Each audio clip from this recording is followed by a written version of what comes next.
सालों से हम सुन के आ रहे हैं कि ईवी फ्यूचर है, बट क्या हाइब्रिड एक एक्चुअली बेटर ऑप्शन हो सकता है? इसके बारे में मैं आपको इस वीडियो में बताऊंगा। पहले मैं आपको बता देता हूं कि ईवी का फिलहाल ग्लोबल मार्केट में क्या चल रहा है। ईवी की ग्रोथ जो है वो काफी तेजी से बढ़ रही है और इसी ग्रोथ को अब हम देख रहे हैं कि थोड़ा स्लो डाउन हो रहा है, बट इसका मतलब ये नहीं कि वो अभी फेलियर बनते जा रहा है। इनफैक्ट चाइना अगर हम कंपेयर करें इंडिया से तो वो बहुत ज़्यादा आगे है। फॉर एग्जाम्पल उनके गाड़ियाँ 5-10 मिनट में फुल चार्ज हो जाती है, उसके बाद वो चल पड़ते हैं। बट इंडिया में अगर हम ये चीज़ देखें तो एक गाड़ी चार्ज करने के लिए हमें लगभग 1 से 1.25 घंटा रुकना पड़ता है। वो गाड़ी चार्ज होती है, हमारे रेट से फास्ट चार्ज है वो 50-60 किलोवाट के हिसाब से, उनके चार्जिंग रेट जो है वो और भी फास्ट है। तो ये एक बहुत बड़ा डिफरेंस आ गया। ऑब्वियसली थोड़े साल बाद ये टेक्नोलॉजी इंडिया में भी आ जाएगी, बट ये तो सिर्फ चाइना के साथ कंपैरिजन था। बाकी दुनिया में जो भी हम ईवी मार्केट देखेंगे वहां पर एक दो चीजें कॉमन है जो इंडिया के साथ भी कॉमन है। पहली चीज डिप्रिसिएशन। गाड़ी जब बेचने जाते हैं ईवी गाड़ी में ज्यादा प्राइस नहीं बनता। इसका कारण यह है कि सप्लाई है बट डिमांड ही नहीं है, जिसकी वजह से गाड़ी की प्राइस अच्छी खासी रहती ही नहीं है। जब आप शोरूम से गाड़ी निकालते हो उसके बाद ही उसकी प्राइस तुरंत गिर जाती है। दूसरी कंसर्निंग चीज ये है कि गाड़ियों के लिए चार्जिंग पॉइंट्स हर जगह मिलेंगे ऐसे नहीं है।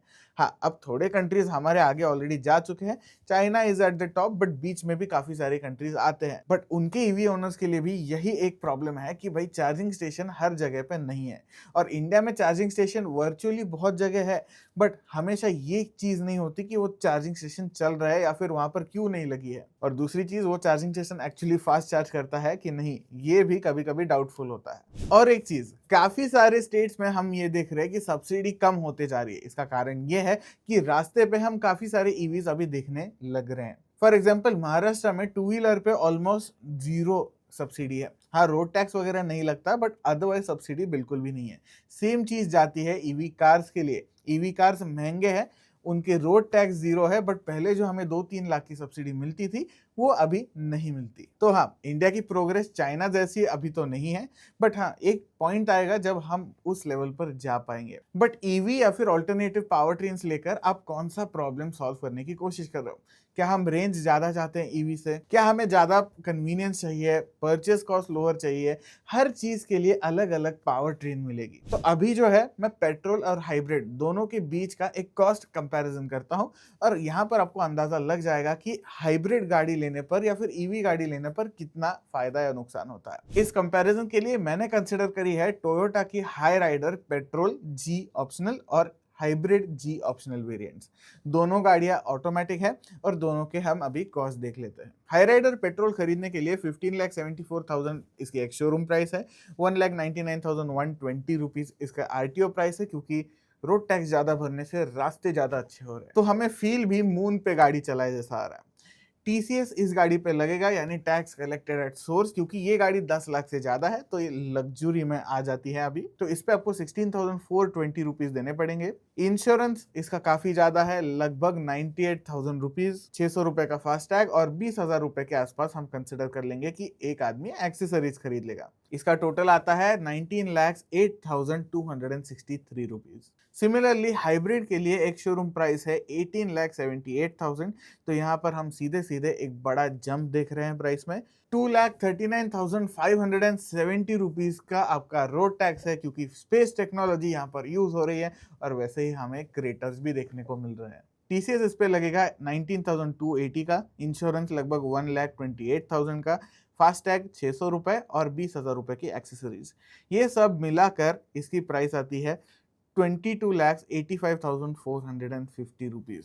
यहाँ पर अगर आप कॉस्ट कंपेयर करेंगे तो 3,77,000 के आसपास का फर्क सीधे सीधे आ जाता है, which is a lot. But यही गाड़ी अगर आप 15,000 किलोमीटर, जो एक मैं कहूंगा कि नॉर्मल आदमी चला ही लेता है एक साल में, तो रनिंग कॉस्ट क्या आती है ये देख लेते हैं एक बार। हाईराइडर पेट्रोल की claimed fuel efficiency is 20.58 kilometre per litre.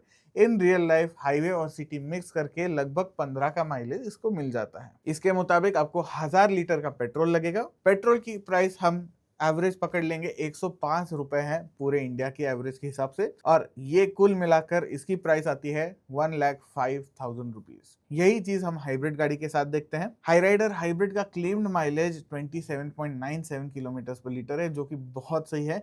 Actual mileage जो है वो लगभग 22 के आसपास मिलेगा, जो कि स्टिल वेरी गुड। इसके मुताबिक आपको लगभग 681.82 लीटर्स का पेट्रोल लगेगा, और पेट्रोल की प्राइस कंसिडर करके आपको लगभग 71,590 रुपीज देने पड़ेंगे पेट्रोल में। तो यहाँ पर आपको 33,409 रुपीज का जो है वो फायदा हुआ है एक हाइब्रिड खरीद कर एक साल में। बट आपने 3,77,000 रुपीज ज्यादा दिए हैं, आपकी कॉस्ट जो है वो बच रही है 33,000। इसके हिसाब से 11.4 साल बाद आपको ब्रेक इवन पॉइंट आएगा, और उसके बाद आपको कहाँ जाकर फायदा होगा।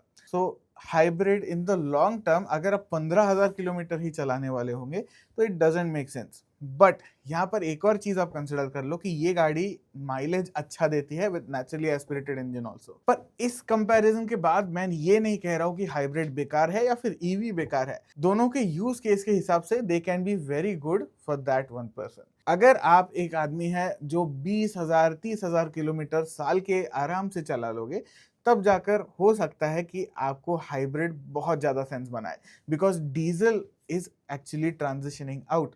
तो डीजल का बहुत ज्यादा फायदा हुआ करता था, हम 1.5-2 लाख रुपए ज्यादा देकर डीजल आ जाती थी, और वहां पर काफी फायदा होकर मतलब 2-3 साल बाद ही आपको फायदा हो जाता था। But that is no longer the case with hybrids. अगर आप लॉन्ग टर्म ओनरशिप चाहते हो कोई गाड़ी की, तभी भी हाइब्रिड सेंस बनाएगा, क्योंकि over time will sell it off and बहुत ज्यादा आपको घाटा नहीं होगा। बट ईवी भी काफी सारे एरियाज में एक्सेल करती हैं। पहली चीज भाई, ईवी का आवाज ही नहीं आता, थोड़ा बहुत स्पीकर के थ्रू या फिर मोटर का आ जाता है, बट मोटा मोटी गाड़ी का कुछ आवाज नहीं आता। दूसरी चीज, पावर ट्रेन बहुत ज्यादा स्मूथ है, लैग वगैरह नहीं है, इंस्टेंट टॉर्क आ जाता है, जिसकी वजह से गाड़ी चलाने में थोड़ा सा मजा आ सकता है। ज्यादातर हाइब्रिड गाड़ियां ई सीवीटी के साथ आती है, जिसकी वजह से वो स्पोर्टी नेचर चला जाता है। आई नो ईवी के साथ क्या ही स्पोर्टी, बट इंडियन मार्केट में, हर मार्केट में ईवी स्पोर्टी नहीं, ऐसा नहीं है, बट इंडियन मार्केट में it is an A to B car for the most part. But थोड़ा सा ज्यादा मजा चाहिए होगा तो ईवी में ही आएगा in this comparison. But EV का फायदा तभी होगा दोस्तों जब आप गाड़ी घर पे ज्यादा चार्ज करोगे। अगर आप घर पे ज्यादा चार्ज नहीं कर पाते तो मॉनेटरी यानी पैसों के बारे में अगर हम बेनिफिट देखें तो इतना भी ज्यादा नहीं है, क्योंकि at the end of the day जो फास्ट चार्जिंग स्टेशन होते हैं उनकी प्राइस भी काफी ज्यादा होती है, तो वहां पर फायदा ही नहीं बनता कि आप ईवी खरीदे।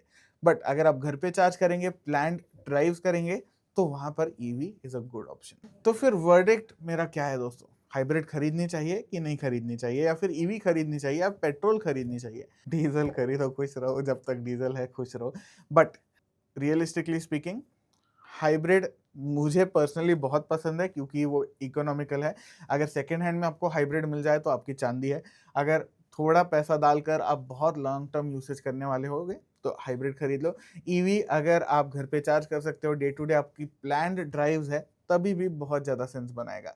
Otherwise it doesn't make sense for you to buy an EV. But अगर आप हाईवे ड्राइव्स बहुत ज्यादा करने वाले होंगे, इम्प्रॉम्प्टू लॉन्ग ट्रिप्स आप बार बार करते हो, मे बी वर्क की वजह से या फिर जो भी कारण है, तब आज अभी भी मैं कह रहा हूँ डीजल कंसिडर करो, खुश रहोगे। डीजल का टॉर्क भी बहुत बढ़िया है, ऑटोमेटिक ट्रांसमिशन के साथ लोगे तो लॉन्ग टर्म में तो मजा ही आ जाता है। हाँ, अभी आजकल के डीजल में आपको डीएफ या फिर मेंटेनेंस जो है वो थोड़ा बहुत ज्यादा हो गया है, but I would still go for a diesel given the choice, क्योंकि हाइब्रिड गाड़ी भी आगे जाकर बैटरी का मेंटेनेंस निकालेगी। बैटरी है खराब होती है, वो चेंज करनी पड़ती है, उसकी कॉस्ट जो है 1 से 1.5 लाख रुपए के बीच आ जाती है। तो that is something you need to bear in mind. आपको क्या लगा मुझे जरूर बताइए, अगर आपको कोई डाउट है तो कमेंट्स में पूछिए। मिलते हैं नेक्स्ट वीडियो में।